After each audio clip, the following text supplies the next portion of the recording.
Napoleon Bonaparte. A Storm in Europe, read and published by Mr. Books. History remembers, but it also reimagines. From the swirling mists of time, few figures burst forth with the ferocity and brilliance of Napoleon Bonaparte. He did not tiptoe into history. He tore through it like a storm across a sleeping continent. He was not merely a man. He was thunder wrapped in flesh, lightning in motion. A force of nature crashing against the old thrones of Europe, shattering the past, and carving a new world in the fire of his ambition. Born on the rugged island of Corsica, Napoleon rose from obscurity with a will that refused to yield. He seized history by the throat, bent it to his command, and etched his name into the annals of time with cannon smoke and crowned glory. He was not content to follow the path of others. He made his own, even when it led into fire, ice, and exile. In every heartbeat of his rise was revolution. In every decision, echoes of an empire. This is not simply the story of a general who became an emperor. It is a tale of transformation, of greatness born from chaos, and of a legend forged in war.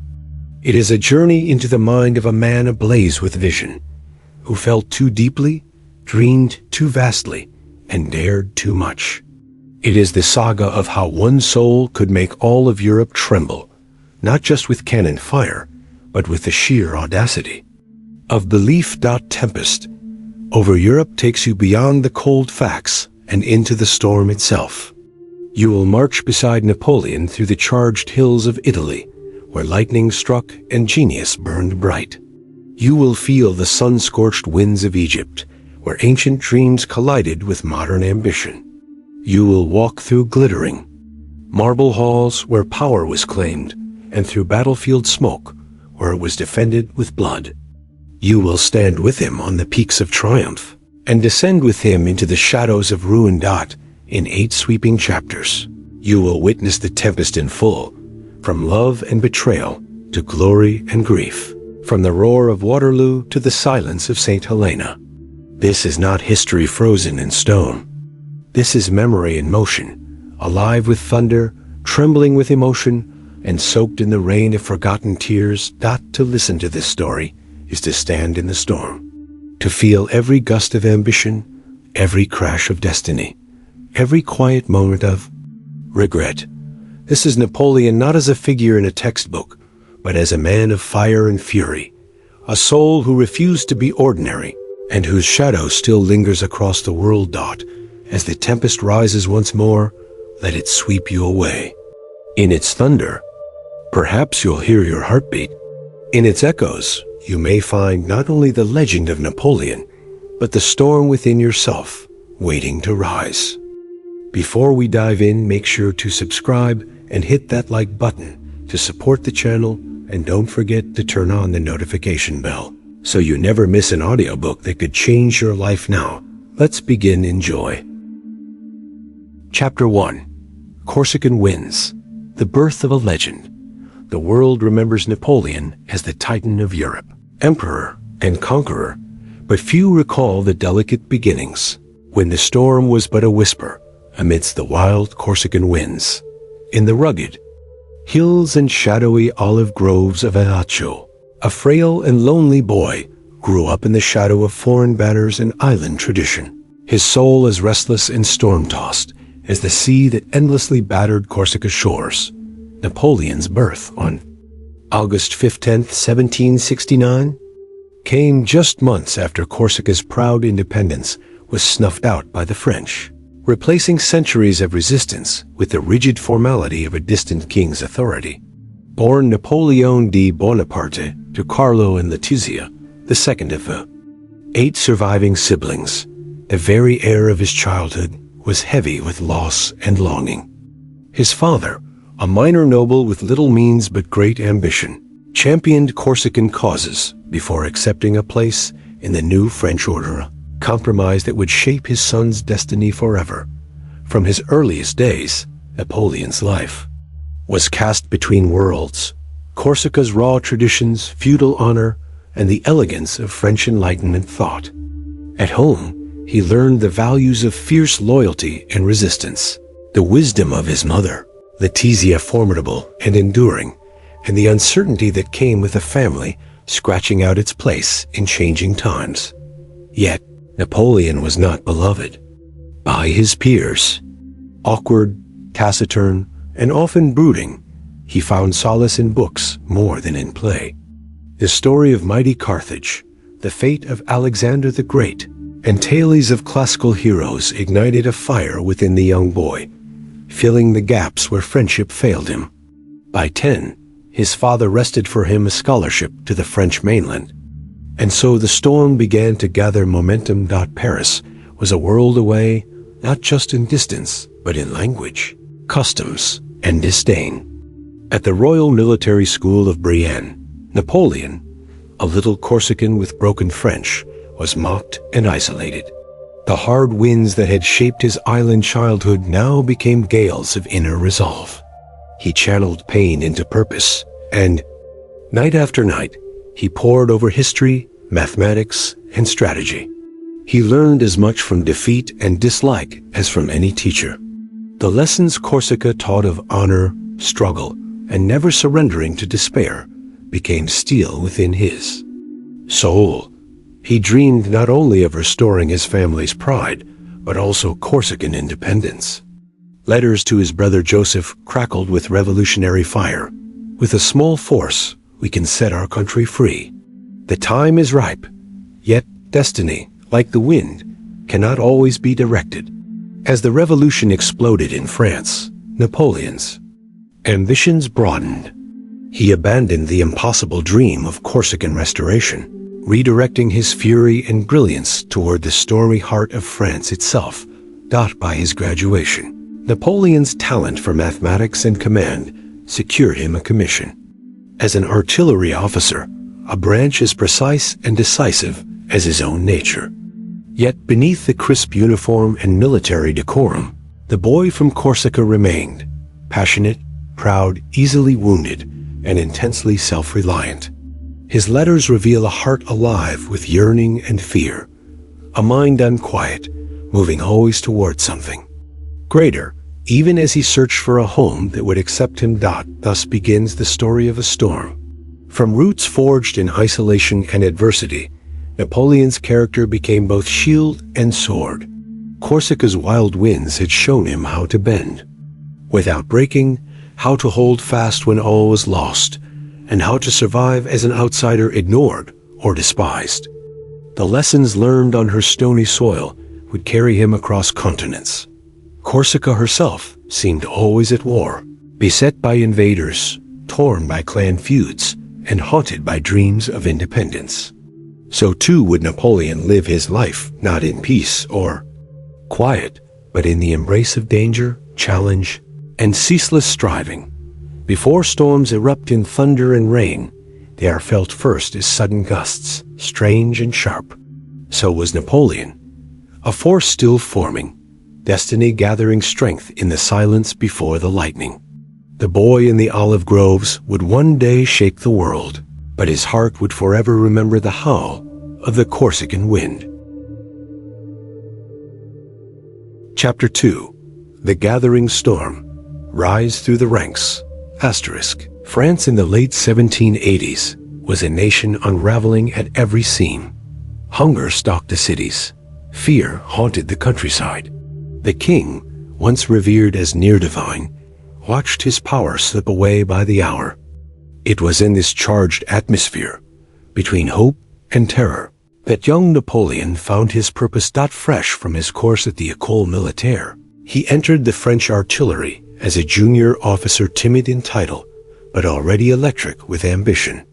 The revolution, with its howling mobs and ecstatic proclamations, offered him what Corsica could not, a grand theater for talent and vision. Napoleon saw opportunity in chaos, the open road where a young man of skill could outstrip the old hierarchies by sheer merit, daring, or necessity. His first test came at Toulon, 1793. Royalists, with British supporting cannon, held the city a dagger to the heart of revolutionary France. Napoleon, assigned as captain, found a city in panic and an army paralyzed by inexperience and fear. He was not meant to lead, but to assist, yet it was here, in the valley of death and indecision, that he seized his chance, surveying the land.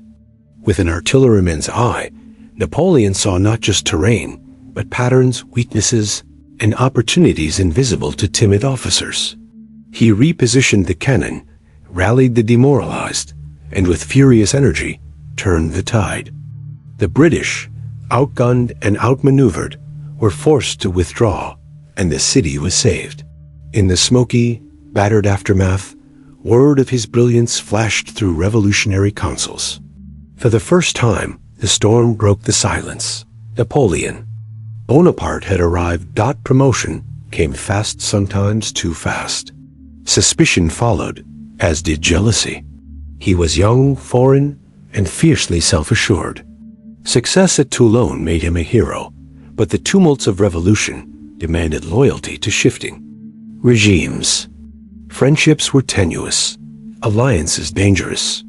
In Paris, he moved among radicals and visionaries, always sensing that any day could be his last.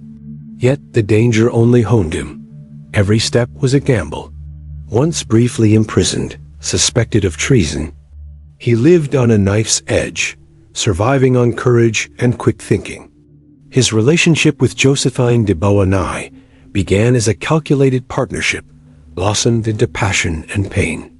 She was his entry into Parisian high society, but far more than that, Josephine became both a source of pride and heartbreak, showing him both the sweetness and transience of love. In 1795, Paris again reeled in chaos as monarchists tried to seize power. Napoleon, with a handful of cannons, his infamous whiff of grapeshot, scattered them and preserved the Republic. This ruthless efficiency was both lauded and feared. He became General of the Army of the Interior at just 26. Military glory beckoned. He was now the storm's avatar, unpredictable, forceful, increasingly indispensable. Yet storms leave scars. In moments of solitude, Napoleon's writings reveal a heart riven by doubts and shadows.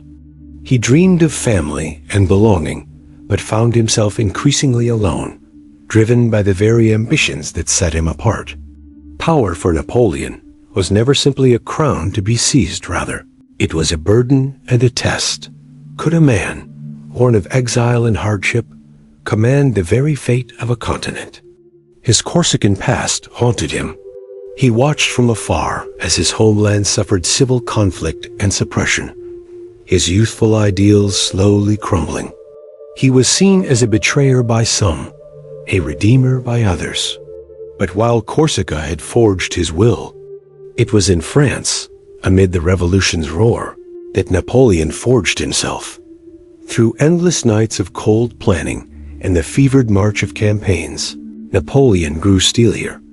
Discipline became the heartbeat of his army, and organization its blood. No detail escaped him. Uniforms, food rations, morale. In every soldier, he saw echoes of his own striving youth, and he demanded the utmost. Loyalty was absolute, and so was the price of failure. More than tactics or endurance, it was Napoleon's mind that set him apart. He read voraciously and dreamed relentlessly. For him, battle was not simply a contest of arms, but a symphony of movement, force, and vision. He harnessed the chaos of war, just as he had harnessed the turbulence within himself. As the 1790s drew to a close, Napoleon's rise was no accident. It was the inevitable consequence of a man who had learned to ride storms, who saw in every tempest the seeds of power and destiny. Where others saw only destruction, he saw possibility. The man who began as a lonely Corsican boy now stood ready to challenge kingdoms. The revolution had shattered the old world now. Napoleon's ambition prepared to shape the new. Even as thunderclouds gathered across Europe, the world could not yet imagine the force that was coming, nor the cost. Chapter 3. Lightning over Italy. Triumph against all odds. The very word shimmered with ancient glory and unfulfilled promise. Napoleon, barely more than a boy and burned by Corsican frustration, stepped onto its soil, both as an outsider and a destined conqueror. The air was thick, electric, as though Italy itself quivered with anticipation, a stage for destiny. The French Directory, desperate and distracted, handed command of the ragtag army of Italy to the young outsider with little fanfare, few expectations, and almost no resources. They believed him a stopgap, a brilliant mind perhaps, but no kingmaker. But storms do not wait for permission to unleash their fury. Within weeks, the shivering mass of underfed French soldiers became something more fire-forged, driven, alive with hope. Napoleon marched them like no other, with an energy that was both ruthless and magnetic. He promised them glory, bread, and the realization that their fates were tethered to the will of one indomitable soul. This was not empty rhetoric, but the beating pulse of possibility. In his eyes, the lowless soldier glimpsed victory. In his voice, they heard the rolling thunder of triumph. The lightning strike came swiftly, the campaign against the Austrians and their Italian allies. It was not merely a test of strategy, but of spirit. Beaulieu, Coley, and Wormser, men of weight and reputation, fell like oaks before the tempest. At Montenotte, the clouds gathered. Napoleon's mind was a rapid-fire map of possibilities, seizing high ground, splitting enemies, and turning chaos into order. Each battle was a flash-of-snap decision between death and dominance. The French soared from the Ligurian coasts through the rolling valleys of Piedmont, sweeping aside armies with breathtaking speed. At Lodi, the Adda River became legendary thunder rolling as the French charged the bridge, cannon, and musket aflame. Napoleon stood at the front, saber raised, defiance in his very posture. Victory was not won from safety, but from the edge of destruction. Italy reeling, Austria staggering, the names of Arcole and Rivoli became thunderclaps in European courts. Napoleon's proclamations fiery, poetic, uncompromising spread like wildfire. He was no longer the Directory's errand boy, but the architect of a new age. Italian nobility trembled as city after city fell, not merely to French occupation, but to the idea of France's possibility of liberation, the rumors of equality and new law. Napoleon carved republics from battered duchies, forever altering destinies as he wrote treaties, drew boundaries, and swept away centuries of dust. The lightning was not mindless destruction, but a creative force, illuminating new futures. In all of this, there was a sense of destiny made manifest. Napoleon saw himself mirrored in the Italian landscape, a land long broken and yearning for unity, now electrified to new life beneath his command. His victories were more than military. They rewrote the legend of leadership itself. Young officers Murat, Lannes, Mazzini emerged as sparks caught in the whirlwind, each one forged by Napoleon's example and utterly loyal to his purpose. Yet beneath the thunder and triumph, the first shadows began to flicker. Napoleon the Conqueror was still Napoleon. The outsider, often misunderstood, sometimes resented, always a tempest caged within fragile alliances. His letters home reveal not pride, but hunger and doubt, a fear that glory might one day consume him, as it did the ancient Caesars. But in Italy, surrounded by adulation and awe, Napoleon tasted the lightning. He stood for the first time as the storm he was born to be. And Europe watched, powerless as the horizons darkened. The age of thunder had begun.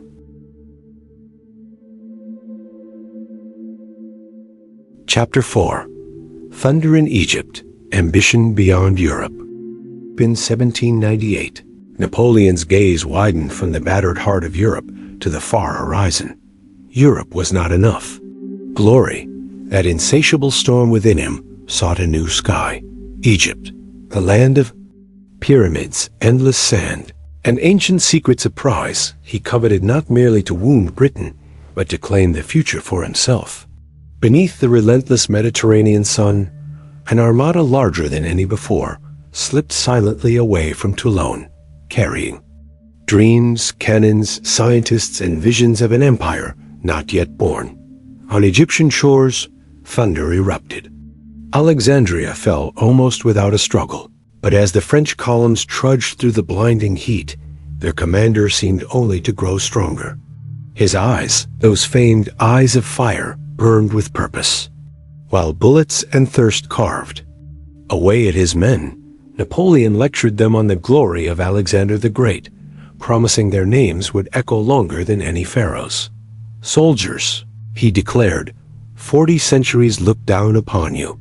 It was thunder calling, history crackling at his heels, but even gales meet resistance.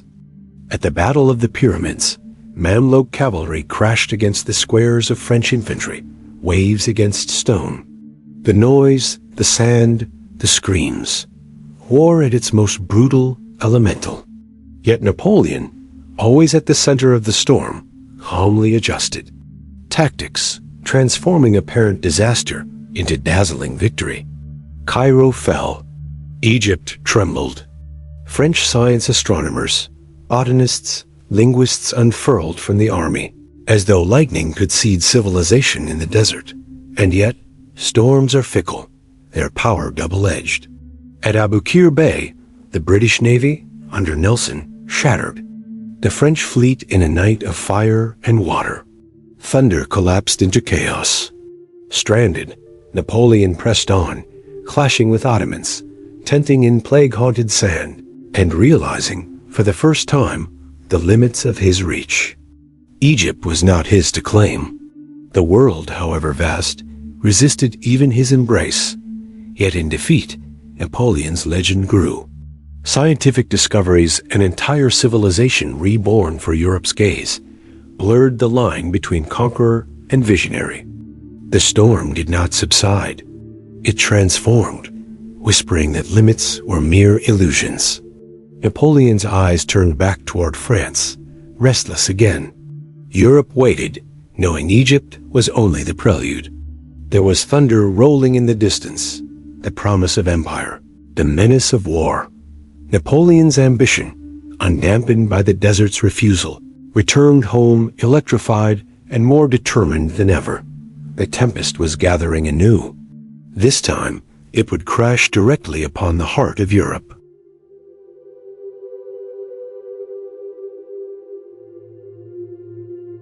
Chapter 5. The Tempest at Home. The Consul and the Emperor.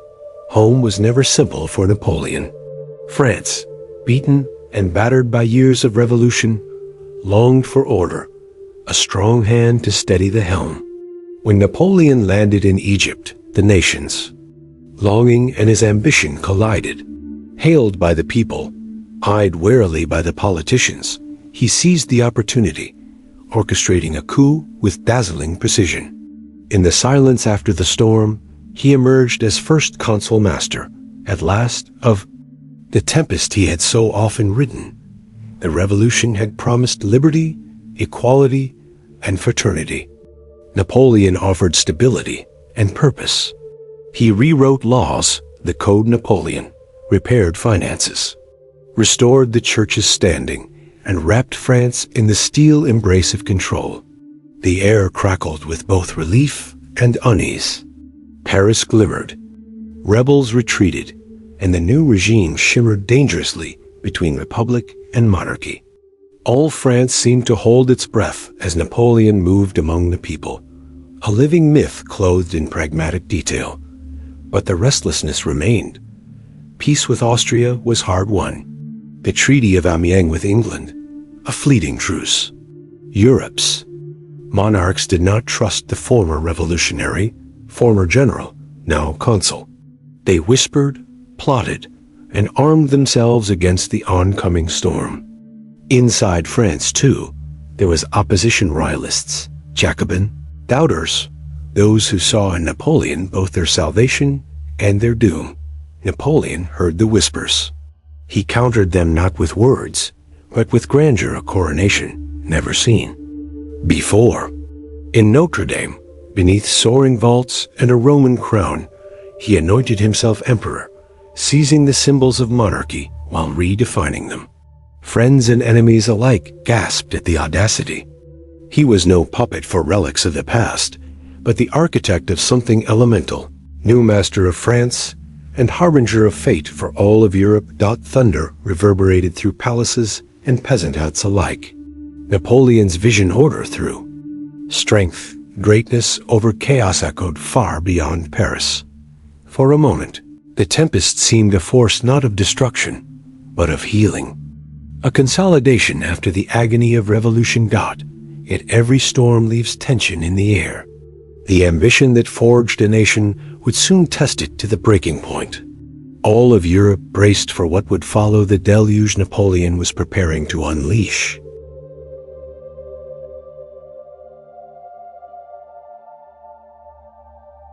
Chapter 6. The Deluge of War, Napoleonic Dominance. Like rain falling from a swollen sky, Napoleon's armies swept across Europe. Prussia, Austria, and Russia, none were spared. The world shuddered as the Grande Armée, perhaps the greatest fighting force ever assembled, crashed into territory after territory. This was total war, painted in fire and blood. Austerlitz, the son of Austerlitz, where dawn shimmered over frozen lakes and entire empires toppled in a day. Napoleon's genius was absolute. Maneuvers so daring they seemed impossible, understanding not just the lines of battle, but the currents of men's hearts. His soldiers marched for days, hailed their emperor with tears, lived and died for him. Beneath the thunder of cannon and the song of the Marseillaise, faith and terror wove together in a tapestry as vast as the continent. Yet for the vanquished, the deluge was agony. Cities burned, borders fell and arose anew at the sweep of a conqueror's hand. Constitutions were written and rewritten. Old dynasties crumbled, and exiles and refugees streamed across the land. Sometimes liberation, sometimes subjugation. The faces changed, but always the shadow of imperial eagles darkened the skies. Napoleon crowned kings, mapped nations, and dictated terms. In Madrid, in Warsaw, in Vienna, and Berlin, the drumbeat of his armies echoed as far as the Urals and the Nile. All trembled. Yet power breeds resistance, and every deluge seeds its own destruction. Guerrilla war in Spain, brothers against brothers. Villages torched. In Russia, winter itself rebelled, swallowing men alive, turning triumph into horror. Still, at every turn, Napoleon seemed tireless. His faith in his destiny was unbreakable until the day it wasn't. The deluge raged, but already, somewhere on the horizon, the storm was turning. Chapter 7. Breaking the Storm. The Fall of an Empire. Great tempests, when spent, leave silence more profound than before. Napoleon's storm battered Europe for more than a decade, but every empire must one day break. The signs appeared slowly at first: a failed alliance, an overreaching ambition, the terrible attrition of constant war. The continent grew weary, alliances shifted, and the tide began to turn. The Russian campaign, perhaps the cruelest storm of all. For months, the Grande Armée gritted its teeth against stubborn defenders, cold, and hunger. Smolensk, then Moscow. The city in flames, a victory turned to ash.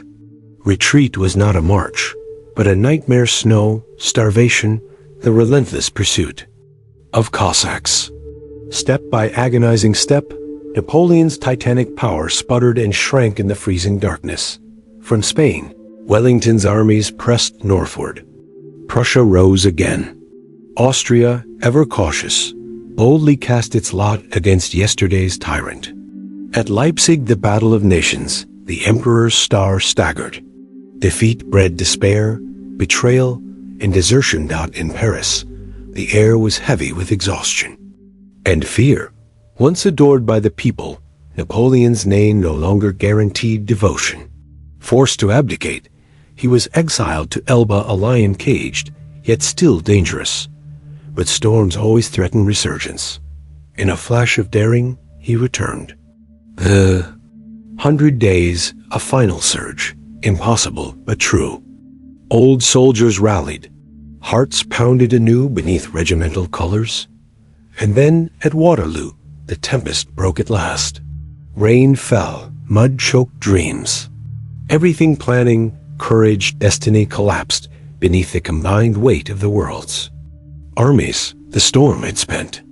Napoleon, shorn of crown and followers, relinquished himself to fate on a lonely island in the Atlantic. Europe was quiet.